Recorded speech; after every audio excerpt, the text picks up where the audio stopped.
ఖమ్మం జిల్లా రామ్కేతాండ గ్రామంలో ఉన్నాం ఇప్పుడు ప్రజెంట్. మీకు ఆల్రెడీ ఐడియా ఉండొచ్చు.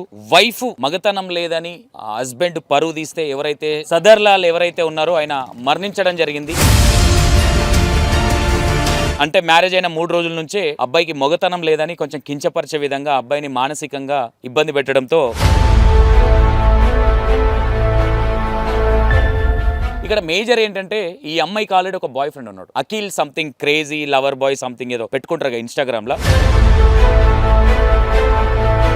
కాబట్టి ఇప్పటి వరకు ఆ అమ్మాయిని అరెస్ట్ చేయలేదని బాధపడతా ఉన్నారు. ఇంత జరిగి ఒక నిండు ప్రాణాన్ని తీసుకున్న అదే ఒక అమ్మాయి ఈ ప్లేస్ లో ఒక అమ్మాయి ఉంటే ఈ రోజు ఆ అబ్బాయిని జైలుకి పంపించేవాళ్ళు.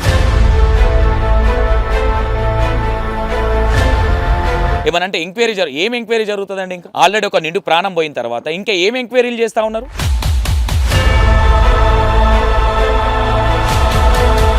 ఆ ఇన్స్టాగ్రామ్ ఐడి చెప్పింది ఆ అబ్బాయి నంబర్ ఉంది, ఇంకా ఎంక్వైరీలు జరుగుతూ ఉన్నాయి. వాళ్ళ బావకు కాల్ చేసి నేను బతకలేకపోతున్నా, నాకు బతకాలని లేదు అని మందు డబ్బా తీసుకొని మందు దాగి కాల్వలకు నేను ఒకరిని లవ్ చేసినా వాడినే పెళ్లి చేసుకుంటా అని చెప్పాలి తప్ప మీ సరదాల కోసం మీ ఎంజాయ్మెంట్ కోసం చేసుకున్న భర్తను పొట్టన పెట్టుకోవడం అనేది కరెక్ట్ కాదు.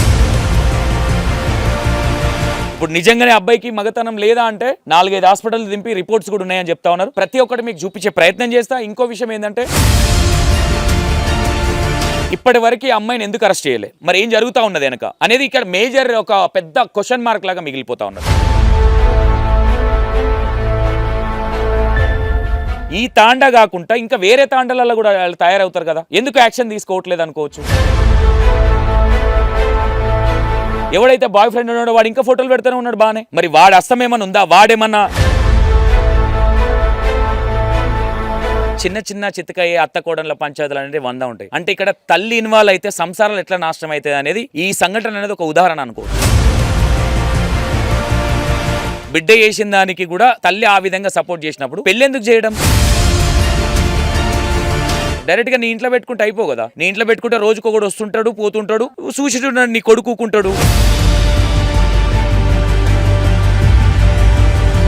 Hello welcome to V9 6TV. నేను మీ సంతోష్. అండ్ మనం ఖమ్మం జిల్లా రామ్కేతాండ గ్రామంలో ఉన్నాం ఇప్పుడు ప్రజెంట్. మీకు ఆల్రెడీ ఐడియా ఉండొచ్చు. వైఫ్ మగతనం లేదని హస్బెండ్ పరువు తీస్తే ఎవరైతే సదర్లాల్ ఎవరైతే ఉన్నారో ఆయన మరణించడం జరిగింది. ఇక్కడ ఆ అమ్మాయి మ్యారేజ్ అయిన తర్వాత 3 మంత్స్కి అంటే మ్యారేజ్ అయిన 3 రోజుల నుంచే అబ్బాయికి మొగతనం లేదని కొంచెం కించపరిచే విధంగా అబ్బాయిని మానసికంగా ఇబ్బంది పెట్టడంతో అబ్బాయి మందు దాగి ఒక కాల్వలో పడి చనిపోవడం జరిగింది సదర్లాల్. ఇక్కడ మేజర్ ఏంటంటే ఈ అమ్మాయికి ఆల్రెడీ ఒక బాయ్ ఫ్రెండ్ ఉన్నాడు. Akhil something crazy lover boy something ఏదో పెట్టుకుంటారు ఇన్స్టాగ్రామ్లో. ఆ అబ్బాయితో ఈ అమ్మాయికి ఆల్రెడీ లవ్ అఫేర్ ఉందని చెప్తా ఉన్నారు ఇక్కడ ఉన్న గ్రామస్తులు. ఏదేమైనా లవ్ ఉన్నప్పుడు ఇన్ని ఇష్యూస్ చూస్తూ ఉన్నాం మనం. ఈ మధ్య కాలంలో తాండాలల్లో ఇలాంటి ఇష్యూస్ చాలా ఎక్కువైపోయినాయి. అంటే హస్బెండ్ పెళ్ళాన్ని చంపడమా, లేదంటే ఇంకో లవ్ అఫేర్లు పెట్టుకోవడమా, ఇంకోట చాలా ఎక్కువ. ఇక్కడ కూడా ఆయన ఏదో మేకల వ్యాపారం చేసుకుంటూ ఉంటాడు ఆ సదర్లాల్ అనే వ్యక్తి వాళ్ళ ఫాదర్తో పాటు. కాబట్టి ఇప్పటి వరకు ఆ అమ్మాయిని అరెస్ట్ చేయలేదని బాధపడుతూ ఉన్నారు వాళ్ళు. ఇంత జరిగి ఒక నిండు ప్రాణాన్ని తీసుకున్న అదే ఒక అమ్మాయి ఈ ప్లేస్లో ఒక అమ్మాయి ఉంటే ఈరోజు ఆ అబ్బాయిని జైలుకి పంపించేవాళ్ళు. ఇప్పటి వరకు అమ్మాయిని ముట్టుకున్న వాళ్ళు లేరు, పట్టుకున్న వాళ్ళు లేరు అని బాధపడుతూ ఉన్నారు. ఏదేమైనా నేనేమంటా ఉన్నా, మొగడు పెళ్ళాలన్నప్పుడు 190 ఉంటాయి.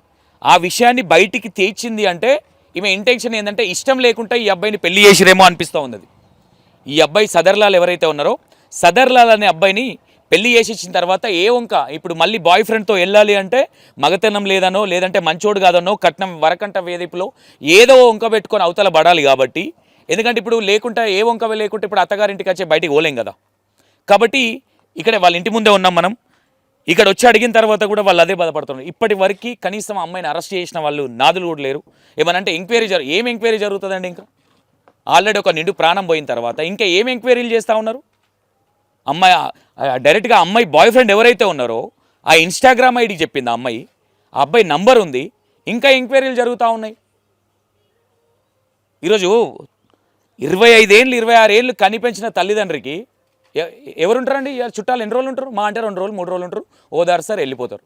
ఇప్పటి వరకు వాళ్ళని కనీసం ఇప్పటి వరకు వాళ్ళకి న్యాయం జరిగింది లేదు, ఆ అమ్మాయిని అరెస్ట్ చేసింది లేదు, నిమ్మలంగా పోయింది, అమ్మగారి ఇంటికాడ హ్యాపీగా ఉన్నది. ఇప్పుడు ఏమున్నది, గదే బాయ్ ఫ్రెండ్తో మళ్ళీ ముచ్చట్లు పెడతా ఉంటుంది. ఇలాంటి కేసులు చూసి రేపు పొద్దున ఆ అమ్మాయిని అలాగే వదిలేస్తే ఇంకా కొంతమంది అరే మొన్న రామ్కే తాండాలో ఒక ఇష్యూ అయితే అలా ఏం చేసిర్రు, నేను కూడా చేస్తా అనే విధంగా ఇంకా కొంతమంది తీసుకునే అవకాశాలు కూడా ఉంటాయి దీన్ని. కాబట్టి ఒకసారి ఎందుకు ఆ అమ్మాయి ఇక్కడికి వచ్చిన తర్వాత ఏ విధంగా ఉండేది, మరి ఆ అమ్మాయి బాయ్ ఫ్రెండ్తో చాట్ చేసేదని చెప్తా ఉన్నారు. ఎందుకంటే వీళ్ళు పొద్దున్న లేస్తే మేకల బిజినెస్ అంటే ఎట్లా ఉంటుంది, ఎర్లీ మార్నింగ్ వెళ్ళిపోవాలి, వాళ్ళ దందా చేసుకోవాలి, రావాలి. ఇంకో విషయం ఏంటంటే కొన్ని విషయాలు ఇక్కడ కొన్ని న్యూట్ చేయాల్సి వస్తుంది. నీకు 1 మినిట్లోనే అవుట్ అవుతా ఉన్నావు, ఇలాంటి వర్డ్స్ కొన్ని మాట్లాడి అబ్బాయిని మానసికంగా శారీరకంగా చాలా విధాలుగా కించపరిచి అబ్బాయికి పరువు అంటే మొత్తం ఇక ఊర్లో వాళ్ళ అమ్మోళ్ళ ఇంటి దగ్గర వాళ్ళ అమ్మకి అసలు మొగతనం లేదా అబ్బాయికి అనే విధంగా మాట్లాడి మొత్తానికి అబ్బాయిని పొట్టన పెట్టుకుందని చెప్పుకోవచ్చు. ఆ బాధ తట్టుకోలేక, ఆ అవమానం తట్టుకోలేక వాళ్ళ బావకు కాల్ చేసి నేను బతకలేకపోతున్నా, నాకు బతకాలని లేదు అని మందు డబ్బా తీసుకొని మందు దాగి కాలువలో దూకి చచ్చిపోవడం జరిగింది. ఒకసారి ఇక్కడ ఏం జరిగిందనే విషయాలు మనం ఒకసారి మొత్తం క్లారిటీగా కనుక్కునే ప్రయత్నం చేద్దాం. ఏదేమైనా నేనేమంటా ఉన్నా, ఈ మధ్యకాలంలో ఈ అక్రమ సంబంధాలు అనేటి సంసారాలను నాశనం చేస్తున్నాయి అనడానికి ఇలాంటి ఉదాహరణలు చాలా ఉన్నాయి అనుకోవచ్చు. నేనేమంటా ఉన్నా, ఏదేమైనా ఇష్టం లేనప్పుడు తల్లిదండ్రులతో మాట్లాడుకొని నేను ఒకరిని లవ్ చేసినా వాడినే పెళ్లి చేసుకుంటా అని చెప్పాలి తప్ప మీ సరదాల కోసం, మీ ఎంజాయ్మెంట్ కోసం చేసుకున్న భర్తను పొట్టన పెట్టుకోవడం అనేది కరెక్ట్ కాదు. నీకు ఇష్టం లేనప్పుడు సైలెంట్గా వెళ్ళిపోను ఉంటుంది, కానీ లేనిపోని ఎలిగేషన్ చేయడం. ఇప్పుడు నిజంగానే అబ్బాయికి మగతనం లేదా అంటే 4-5 హాస్పిటల్ దింపి రిపోర్ట్స్ కూడా ఉన్నాయని చెప్తా ఉన్నారు. ప్రతి ఒక్కటి మీకు చూపించే ప్రయత్నం చేస్తా. ఇంకో విషయం ఏంటంటే ఇప్పటి వరకు అమ్మాయిని ఎందుకు అరెస్ట్ చేయలే, మరి ఏం జరుగుతూ ఉన్నది వెనక అనేది ఇక్కడ మేజర్ ఒక పెద్ద క్వశ్చన్ మార్క్ లాగా మిగిలిపోతూ ఉన్నది. ఈ ఇష్యూ అనేది ఈరోజు ఈ తాండావాసులు సరే పోన్లే అని వదిలేస్తుండొచ్చు, కానీ ఇదే తాండాలు ఎంతమంది తయారవుతారు. మొన్న మా రామ్కే తాండాలో జరిగితేనే ఆమెను ఏం చేయలేదు, నేను కూడా చేస్తాను అనుకునే వాళ్ళు ఉంటారు కదా. అట్లా ఆలోచించి మొగల్ని ఇంకా టార్చర్ పెట్టే వాళ్ళు ఉంటారు కదా. ఈ తాండా కాకుండా ఇంకా వేరే తాండాలలో కూడా వాళ్ళు తయారవుతారు కదా. ఎందుకు యాక్షన్ తీసుకోవట్లేదు అనుకోవచ్చు, ఎందుకు వీళ్ళకి న్యాయం చేయట్లేదు. వాళ్ళు ఏం అడుగుతూ ఉన్నారు, ఎవరైతే తప్పు చేసిరో వాళ్ళకి శిక్షలు పడాలి అనేది ఇక్కడ ఇంటెన్షన్. ఎవడైతే బాయ్ ఫ్రెండ్ ఉన్నాడో వాడు ఇంకా ఫోటోలు పెడతానే ఉన్నాడు బాగానే, మరి వాడు అస్తమేమన్నా ఉందా, వాడేమన్నా మరి ఈ విధంగా చేయమని వాడేమన్నా ట్రైనింగ్ ఇచ్చిండా ఏందనే విషయాలు కనుగాలి కదా. ఇప్పటివరకు ఏది క్లారిటీ లేదు. కాబట్టి ఒక్కసారి ఏం జరుగుతూ ఉందన్న విషయాలు ఒకసారి మాట్లాడే ప్రయత్నం అయితే చేద్దాం. ఒకసారి అత్తింటి విషయాలు తల్లింట్లో చెప్పొద్దు అనేటివి కొన్ని ఉంటాయి. ఎందుకంటే చిన్న చిన్న చితకయ్యే అత్త కోడళ్ళ పంచాయతీలు అనేది 100 ఉంటాయి. అంటే ఇక్కడ తల్లి ఇన్వాల్వ్ అయితే సంసారాలు ఎట్లా నాశనం అవుతుంది అనేది ఈ సంఘటన అనేది ఒక ఉదాహరణ అనుకోవచ్చు. ఎందుకంటే బిడ్డ చేసిన దానికి కూడా తల్లి ఆ విధంగా సపోర్ట్ చేసినప్పుడు పెళ్ళి ఎందుకు చేయడం, డైరెక్ట్గా నీ ఇంట్లో పెట్టుకుంటే అయిపో కదా. నీ ఇంట్లో పెట్టుకుంటే రోజుకొకడు వస్తుంటాడు పోతుంటాడు, చూసిటుంటాడు, నీ కొడుకుంటాడు,